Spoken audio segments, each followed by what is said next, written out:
La Rex, El Jefe, Mr. Glass Half Full, the revival.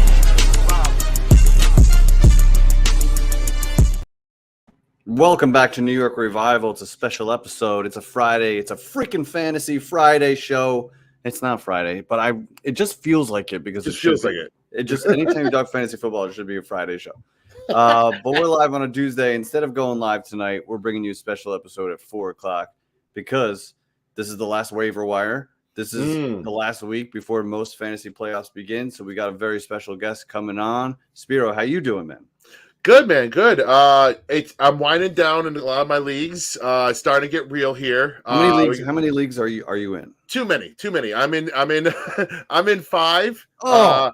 But like one of them is a family league that a $25 back burner.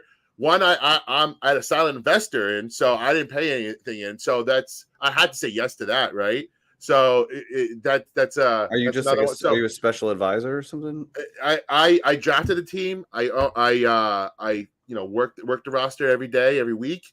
The winnings 60-40 split. I get 60, he gets 40. I was like, all right, you know what? I'm going to do this. So you were hired. You were like hired help. I'm a hired gun because he didn't want to get rid of one player, so he'd rather pay to get me in. And ipso facto, I'm in too many leagues. I think 3 is usually where I feel comfortable.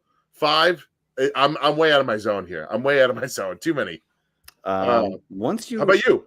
I'm in 3. I found 3 to be like a nice little sweet spot. And you already wind up betting against yourself. Too many times. With just 3, and that's the worst. It's like I really need this guy to go off, but not too off. I need between 18 and 22 points from this guy. Yeah, and that's where you get in trouble. But let's get right to it.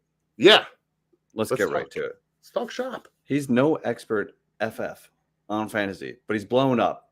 A lot of people are saying he's the hottest name in fantasy football. I heard that. You heard that too? Mm-hmm. It's our friend Joe Orrico. Joe, how we doing, sir? How we doing? Round of applause. I don't know who's saying all that, but thanks for having me back, fellas. I really appreciate it. Thank you. They're all saying it. All right. We have our ears to the street, and that's what we're hearing. Okay. Fair enough. So, Joe, how's it going, man? We last talked to you at the beginning of the season. A lot has happened since then. So we want to check in with you. How's it going? How's this fantasy season going for you? And tell us, give us an update. Good. I'm overall good. I think that's the word. I'm in similar amount of leagues, 5 or 6. I think we mentioned this the first time we talked. I don't do too many for a guy who does this a lot. So I'm in like 5 or 6, and all of them are within reach of playoffs and the title. So I'm not undefeated. Yeah, I'm not like undefeated, first seed in any of them, but I'm not last and I'm not middle. I'm right there. You're hanging in. And arguably, it's kind of where you want to be, right? I got guys getting hot at the right time. I got Nico Collins, Brock Purdy, who I brought up to you guys in the preseason. Not sure if you remember that one. Sure did. So, overall pretty good. I can't complain. What's your worst record? Like give us your worst record, because you're always as good. You're only as good as your worst record. That's what I think. Oh, geez. I got. Who's your worst? I got one team with 5 wins. Yeah, that's pretty bad. So we're out in that one, but all the other ones we're looking good. So I like that. That, man. And we just got brutalized by injuries, so that's part of the game. Happens. Yep, happens. I'm in 3 leagues. In 1 league, which is my big one, I am dead last. I don't know how it happened. yeah. But I'm in second place in my other 2 leagues, so I'll take that. Oh yeah. But that big league, man, Justin Jefferson. Yep. Big killer. Completely reached for Darren Waller, and that was remember we were talking about that. Yeah, we were talking about that. Hey, listen, he might be one of those saviors that's been stashed. If you held on to him, Spiro, stop it. Comes back. Stop it. Hey, listen, I'm just saying the passing paisan might go to Darren Waller a couple times when you need him the most. All right. But we'll talk about Giants later on. What I want to talk about here is we talked about your teams. But what's the common thread? Do you have a common thread with your good teams? Like, is there a common thread between those teams of like clicking at the right time, young players, running backs? What's your common thread there? Yeah, I mean, you actually just said it. I think the common thread with these good teams was really hitting on at least one like very good running back. Like one guy who is extremely surprising to me this season was Raheem Mostert, who is currently the RB2 in fantasy football. Only guy averaging more points per game is Christian McCaffrey. So if you were able to scoop up Mostert, in the 8th round, 9th round, 10th round, I mean, you've had literally a top 3 running back. If you were lucky enough to pick up Devon Achane, right now, you keep it going. So this year really has been all about the running back. Like if you look at the landscape, there's just not that many good ones. I mean, there's like 1 to 8 guys you want, so. Dude, for whatever reason, I went into this season and we talked about it last time. I'm like, I'm just not buying running backs. Like, I'm just not doing it. So I don't think I took one before the 5th round in any league. And I'm rolling with Pacheco and Swift in 2 of the leagues. And I'm happy, man. I'm good with that. And then I got like a nice little rotation going on. But like, I will not, unless it's Christian McCaffrey, I'm not investing like first couple rounds into a running back. Right. I mean, we literally have right now Raheem Mostert RB2, Rashad White at RB5 on the year, which is pretty surprising. Brian Robinson RB8, Kyron Williams RB12. So right there, those 4 guys, I mean, they were nowhere near drafted top 12 running backs. So if you have one of them, you're probably looking pretty good. And Kyron missed a month about, so he's still RB12. Like it's just wild. Where's your guy? Where's your guy ETN?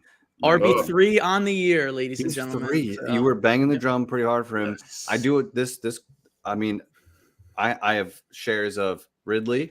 I had a share of Kirk and ETN too. Like, so what is this? Let's talk about that. What does this Trevor Lawrence injury mean for ETN and Ridley moving forward? Right. So I'll start with ETN. I mean, this year it's been pretty good. I mean, weeks 5 through 9, he was the RB1 in fantasy, more points per game than Christian McCaffrey. Hit a little bit of a tough spot here the last few weeks. He's been a little bit banged up. Like if you watch the game last night, he kind of like will make a big play and get whacked and then call to get a sub.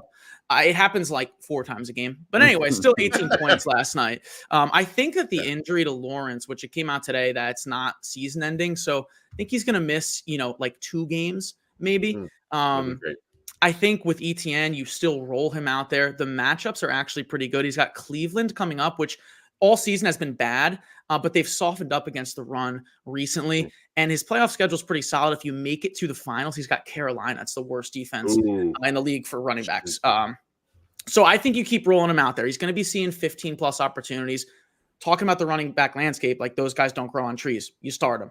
And then in terms of Ridley, I mean, Kirk's out.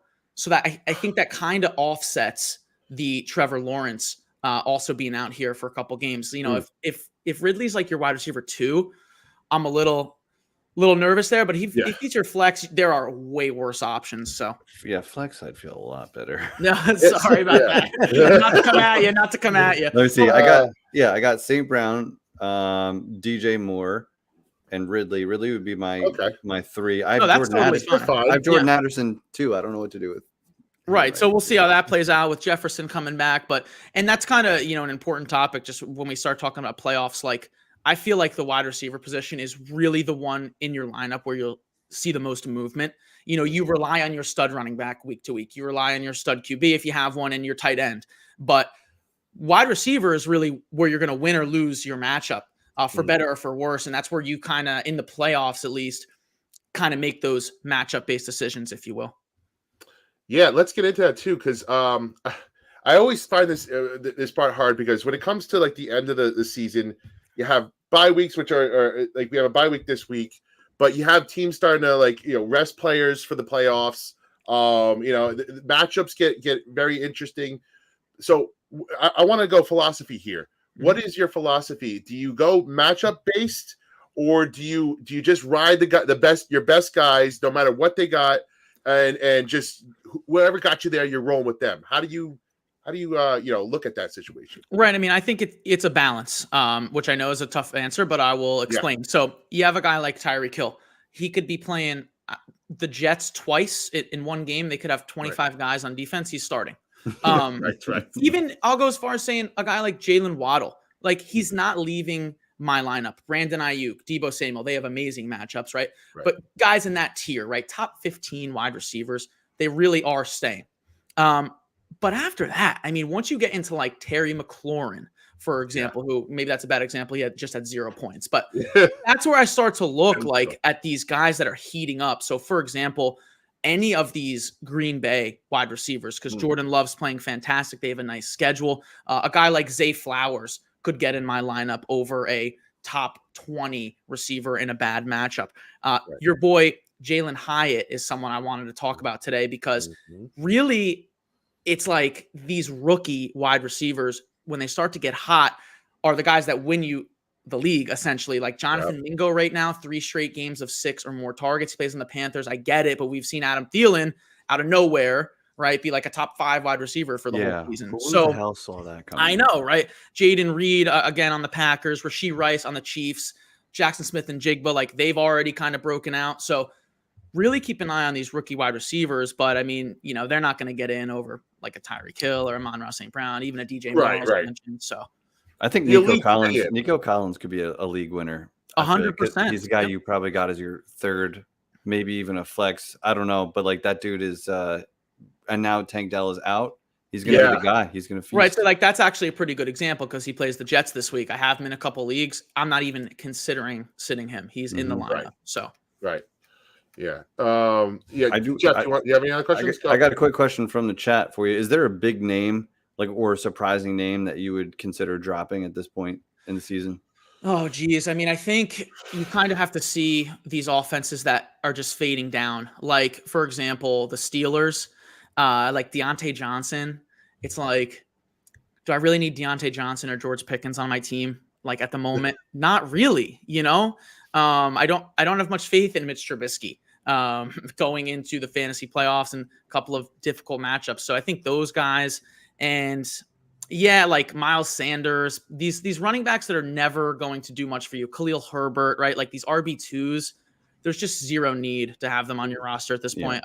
Like I'd rather have a good defense, literally. So I have 3 defenses. I think you tweeted that out, and I was already like thinking the same thing. I got 3 defenses in the league where I'm hoping to go for a run. One of my second place leagues. Perfect. But I wanted to ask you real quick because I got 2 guys that I'm on the wrong side of start sit decisions every fucking time. is Warren on the Steelers. Yep. Yeah. And Gabe Davis. If you look down Gabe Davis's fucking stat sheet, whenever it's less than 3 points, he was in my starting lineup. And like it's not really matchup, like it's just fucking random. They just ignore him or feed him, and there's no way to know which one it's going to be. Yeah. So with Warren, I'm kind of throwing out this last game.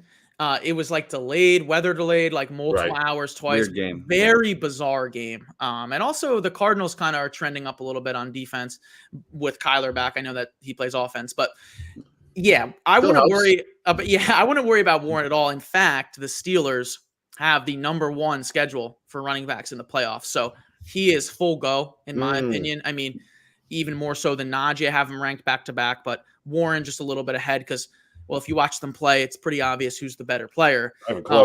So I'm all over Warren. I would start him going forward regardless. As far as Gabe Davis, in the playoffs, you really got to just kind of know what you're getting or have a really good reason to start someone. Like, for example, if Jalen Hyatt goes on a 2-game tear, right? The 3rd game, I'm going to be like, all right, let's roll him out. Yeah. With Gabe Davis, it's like he could go 30 points, and then still put up 3. So he's not really a guy I'm trying to get in my lineup. I mean, honestly, he could be a drop candidate, but if you don't have anybody or like you're a heavy underdog in your lineup, he could be, or in your matchup, he could be a valuable guy to chuck out there, for example. So it's really situation based with him. That whole Buffalo Bills team is frustrating. Even Diggs, like I feel like he's been a roller coaster too. I can't make heads or tails of that whole team, and it's frustrating. You just gotta roll with a guy like Diggs, though. He's you roll with Diggs, you roll with Allen, you roll with Kincaid. Cook, not really. Kincaid is. Where do you rank him in your tight ends? Because he's just come on like crazy at this last couple games, right? Yeah, I mean he is really in that kind of tight end 4 to 6 range. I mean, you have Kelsey, Hawkinson, and then I have Trey McBride at number 3 on the Cardinals. He looked great. Nice. I have him above Sam Laporta, like just because he consistently has been seeing like 9 or more targets, whereas Laporta's done it 2 games in a row. He's great. I mean, arguably the best rookie tight end for fantasy we've ever seen, right? But Laporta comes in at 4, and then it's Kincaid, really.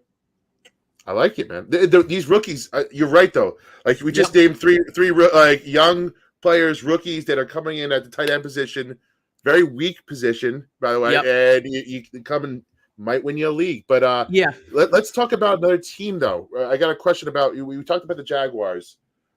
Let's talk about who they played. Cincinnati. Browning. I did not see this coming at all. People, I'm sure Chase owners, Higgins owners, Mixon owners were scared.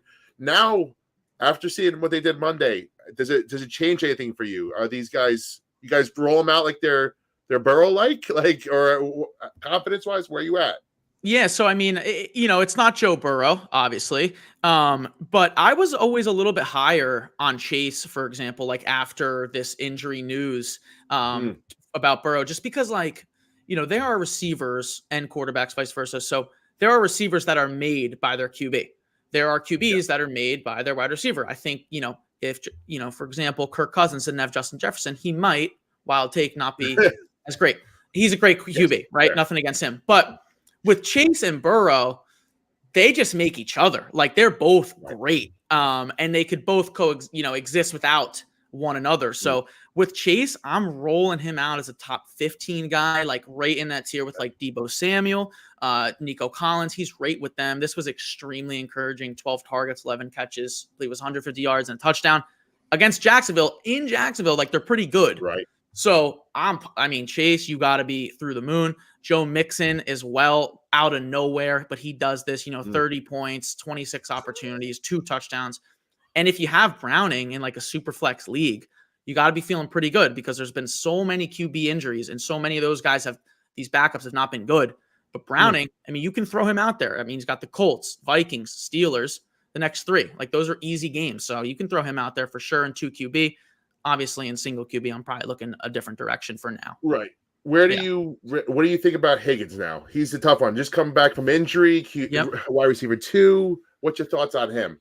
Yeah, Higgins is a guy, until I see it with Browning, I'm probably looking to sit for now. Yeah.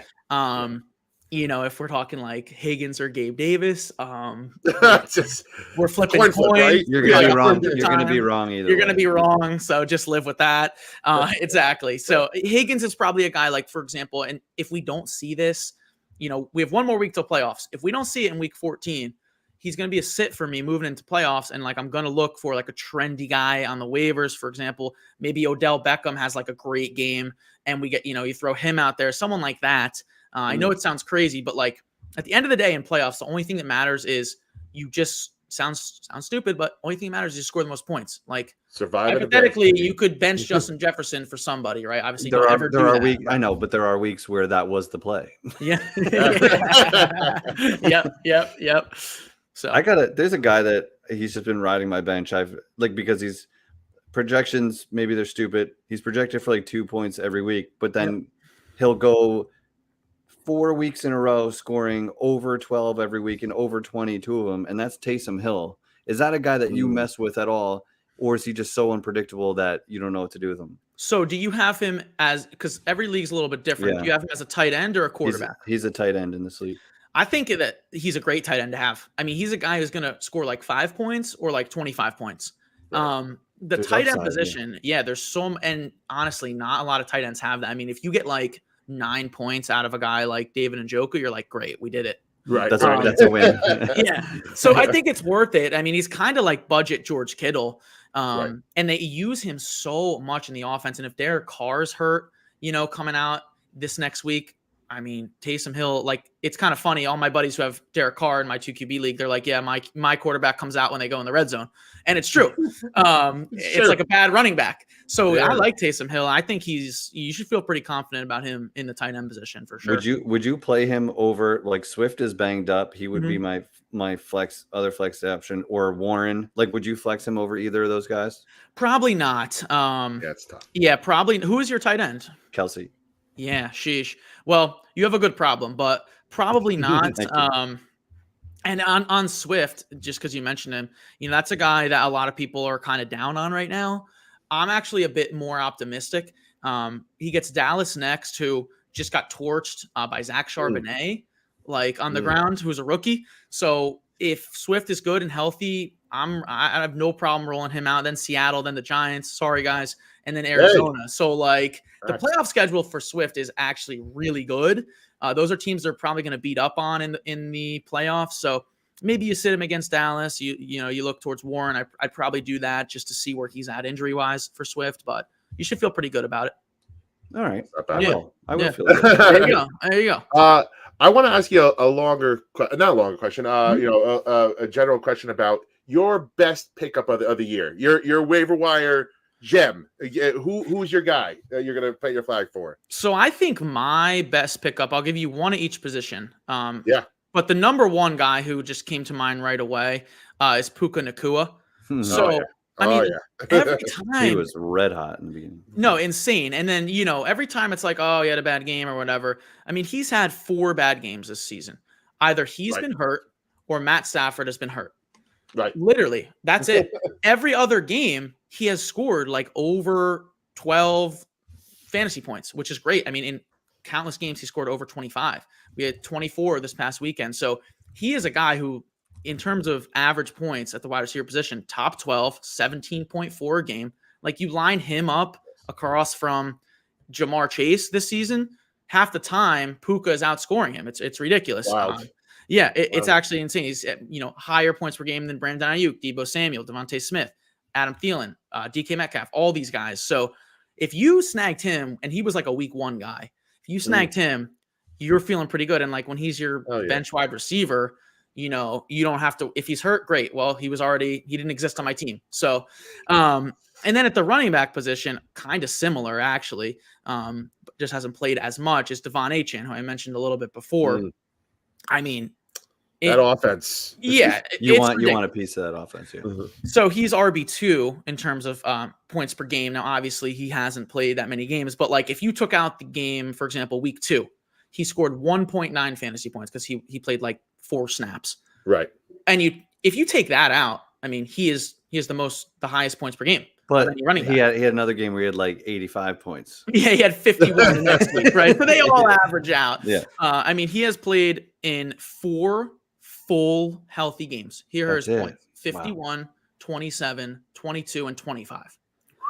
Like, I didn't know it was that good, Dan. No, it's ridiculous. I mean, even including the 2 games he scored under 2 points, he is RB2 in average points on behind only McCaffrey. It's insane. And Kyren Williams is 3 honorable mentions. So like, these like no-namers popping up. Yeah, it's insane. I mean, these are the guys that quite literally take your team from good to like unstoppable. So I would say those are the 2. There's not that many.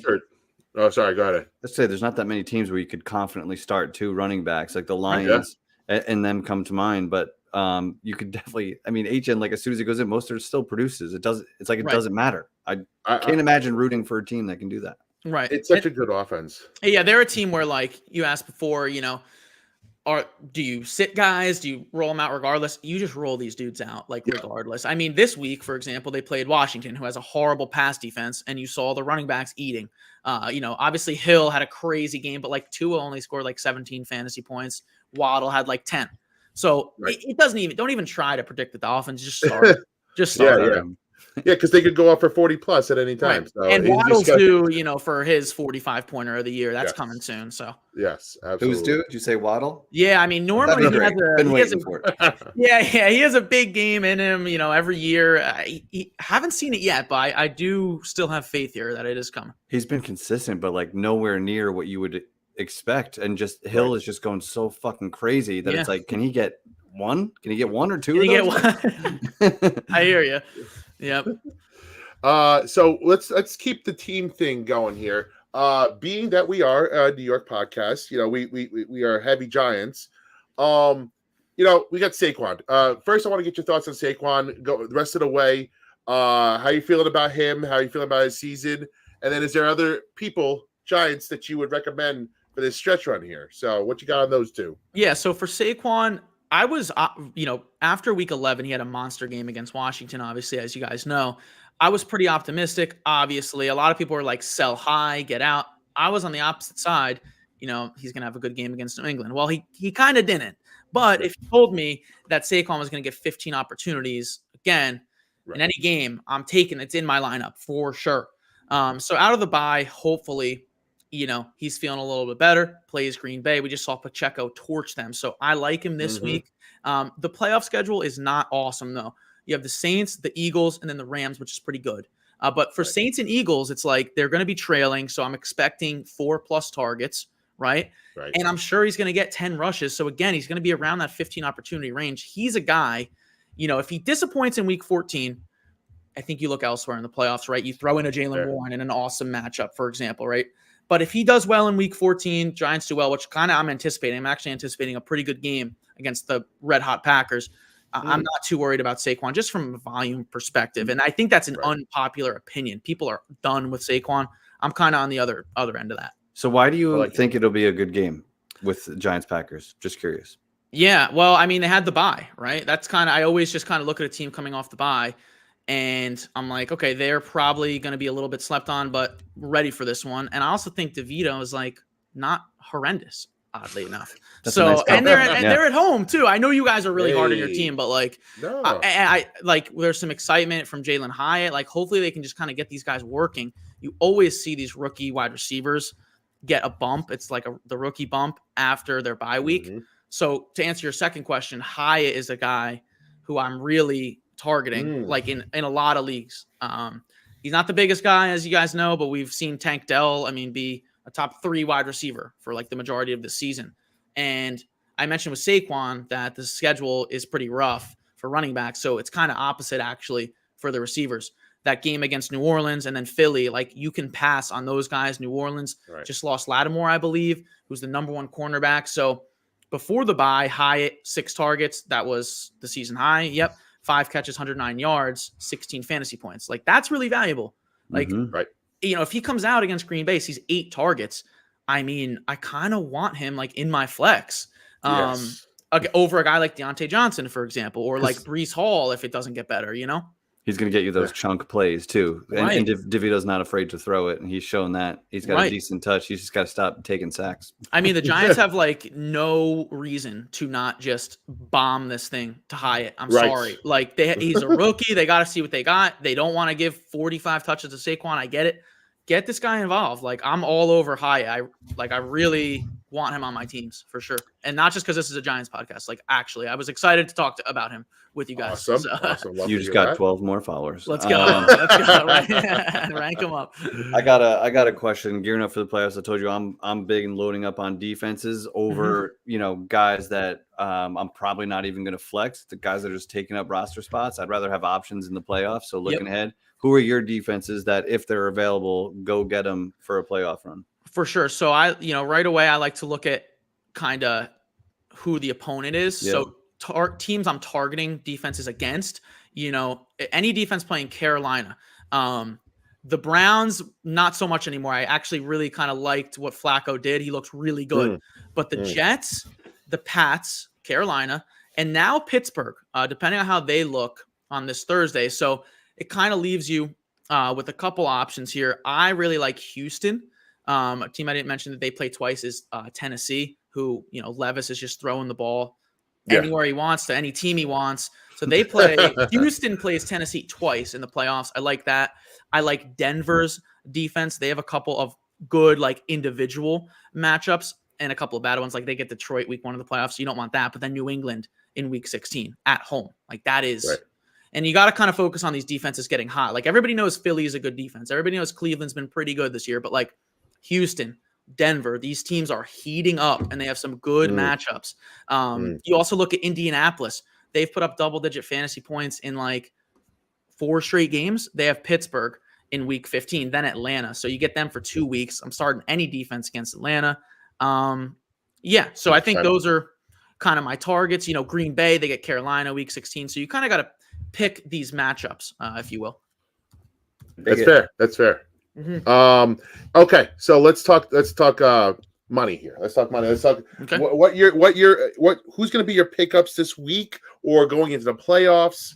Who's going to be your guy that's going to help you get in or get you to the finals here? Any hot names that you got outside of the Jalen Hyatts that we just talked about that you like on the radar? Yeah. So I think Noah Brown on the Texans with Dell out now. I mean, okay. So first of all, Noah Brown just put up 0 fantasy points, but a couple very under the radar. Yeah, Now. Very under the radar. So arguably not on the radar. But in weeks 9 and 10, he got injured, I believe, like for weeks 11 and 12. But in weeks 9 and 10, he was a back-to-back top 6 wide receiver. He was kind of playing like this wide receiver 3 role for the Texans and like would just catch a couple bomb touchdowns. Right. So as I mentioned, like with Nico Collins and the Texans defense, they play Tennessee twice in the playoffs. So Noah Brown's going to step into this number 2 role that Tank Dell was just occupying. We saw Dell and Collins be like top 15 guys. So I think Noah Brown's a guy for sure. Another wide receiver, if he's available, is Demario Douglas on the Pats. Back-to-back games with 9+ targets, 6+ targets in 5 straight games. So in like PPR leagues, he's pretty valuable. The Pats suck, I know, but literally like this guy is the best player they have. They're going to get him the ball, and they play Pittsburgh this week. In terms of running backs, you kind of have to look at like backups at this point in the season. There's not many guys who are going to step in immediately and make a difference. I mean, Ezekiel Elliott, of course, if he's on the wire, pick him up. Probably a top 15 guy so long as Ramondre is out. But like a couple sneaky names like Antonio Gibson, for example, on Washington.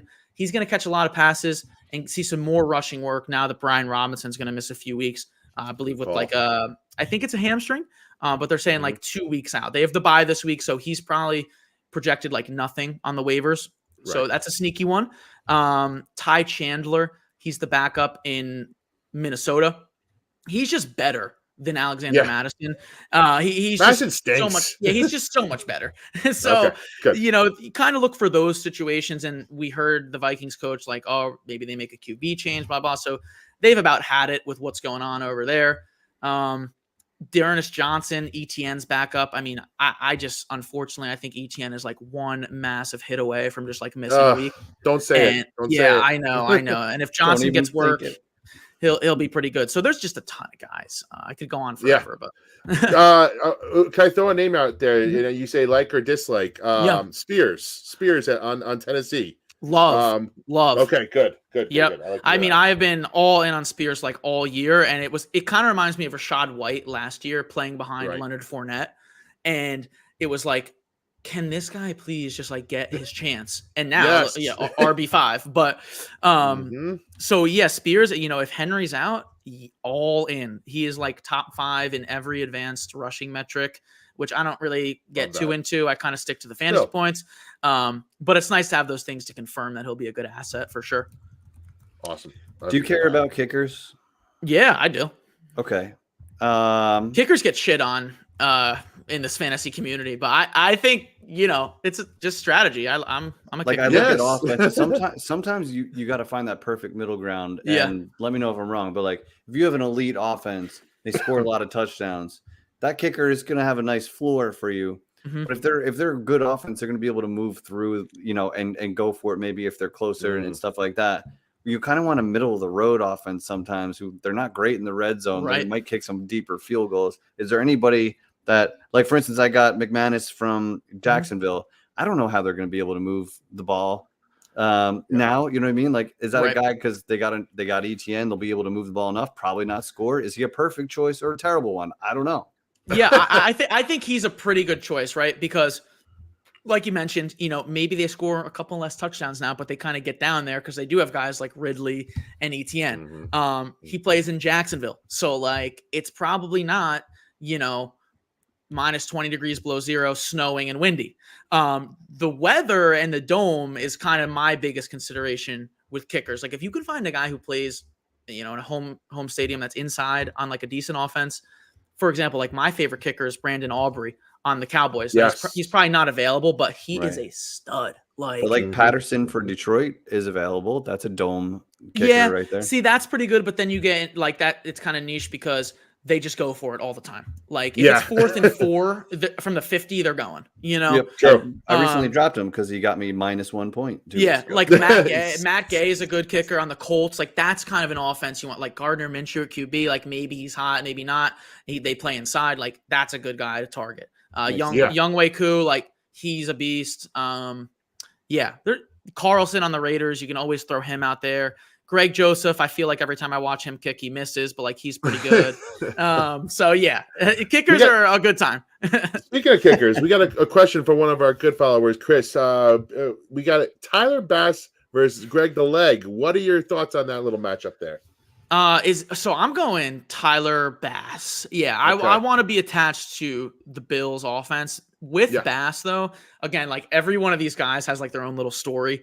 You just got to monitor the weather as we kind of get into December here. At like, for Kansas example, City.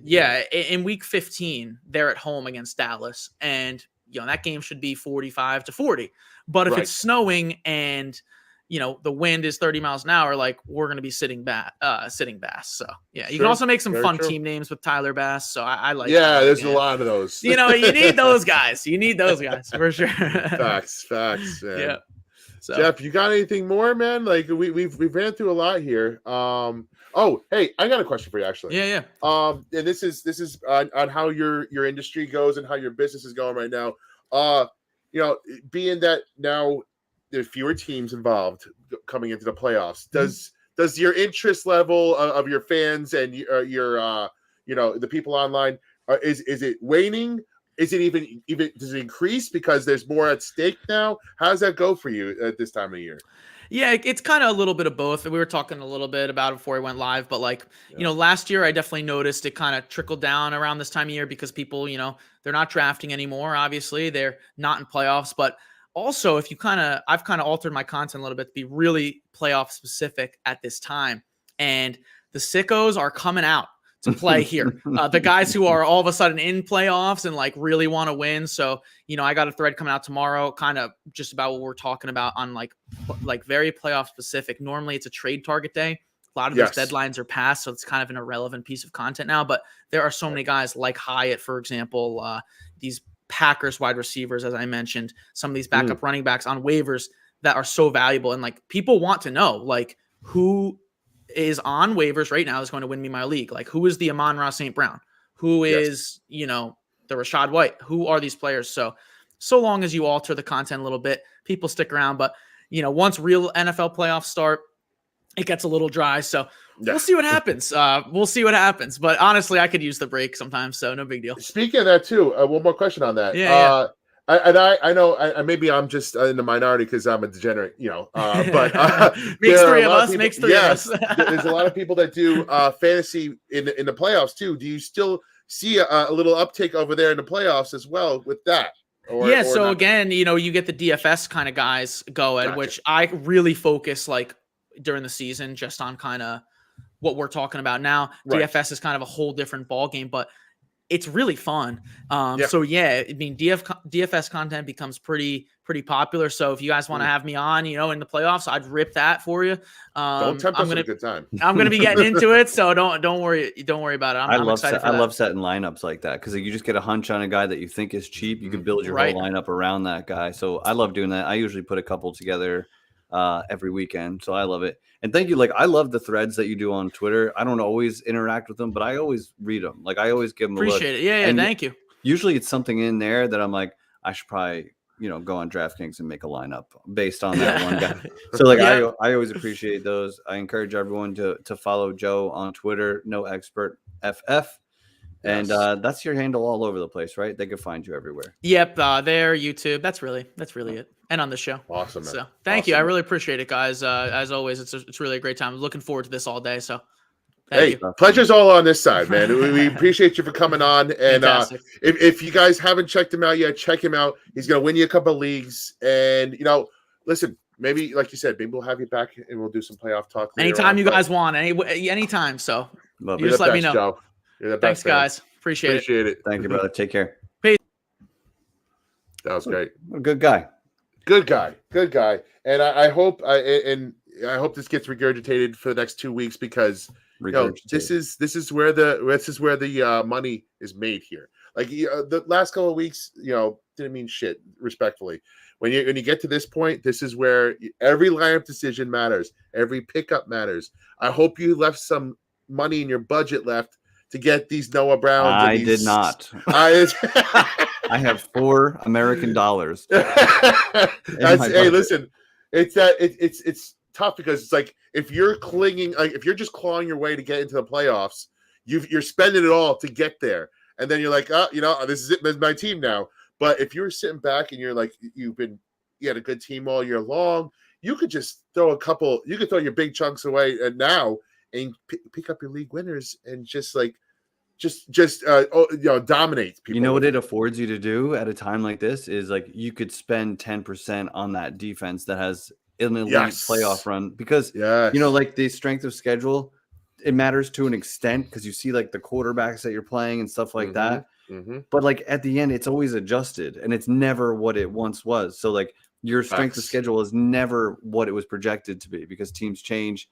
Players like CJ Stroud on the Texans. How many times we could talk about this guy every week in a different way, but he's flipped that franchise upside down. But that's something nobody projected. So when you saw them on your schedule preseason, you're like, nice rookie quarterback. No, nobody fucking wants to play them. Hell no. Hell no, dude. He's playing great. So good session. Dude. Good session. Good session. Good luck to you. Let me check the standings for a second. Where are you? Tell the people what our league looks like right now because it's a clusterfuck. My team name is Spawn of Artie. My dad's name is Artie. So that explains that. And it's a picture of the White Devil, Jim Carrey from Ace Ventura. And then I love your team name. It actually makes me laugh every time I see it. Built off of Ayuk, of course. Are you kidding me, guys? Are you kidding me? Are you kidding me, guys? Are you kidding me, guys? I can hear you say it every time. That's why. Are you kidding me? But you are in 7th place. This league, there is one game separating 1st through 7th place. Literally one game. So I don't think I've ever seen anything like it. To be honest with you, 3 people are 8 and 5, and then 4 more people are 7 and 6. This league is tight like fish ass, like water. It's. And I'm cooking right now. I'm coming off of 1, 2, 3, 4, 5 straight wins. Are you six really? Out of 6 out of my last 7. I am cooking, homie. You are red hot. I'm ready to go for the playoff. I just need to get in. I need to win this last matchup because it's that close. You could go from second to out of the playoffs in like that right now, man. It's wild. True. It's a little scary. It's a little scary. It is a little scary. You've been at the top for a while, just rested on your laurels, and now you woke up. You're like, oh shit! Uncomfortably at the top. I won some close games. Yes, my stats are middle of the road. My points against are very favorable in this league. We don't have to bring them up. Let's take one more question before we get out of here. Yeah. Lost Tank Dell, Mother Cup Waddle. Oh well, you got some pretty good guys to go with here. Noah Brown. So you have some options. It looks like you have your starters. You're just throwing darts. You're starting. I would probably JSN's JSN's coming out hard. We didn't talk about JSN. He first of all his one-handed catch just put him on the map, and now he's starting to like really have a role in that Seattle offense. I like that. Hey, our guy Joe, he banged the table for Hyatt, and he's coming off a 100-yard game with DeVito, so there's a connection there. Michael Wilson with Kyler Murray, that's an interesting one. You could probably get these guys for cheap. I take my shot on. For me, it'd be Wilson or Hyatt. I don't know about you. Those are my guys. OBJ, man, I'm done with him. I have him on my team. He feels washed. It's just not a passing offense. Yeah, that's what I mean. Like it's got think about situation. Giants likely to be trailing. You have a rookie quarterback who's not afraid to sling it, and when he does, he looks for Hyatt. So if you want chunk plays, Hyatt should be that dude for you. Packers are playing very good though.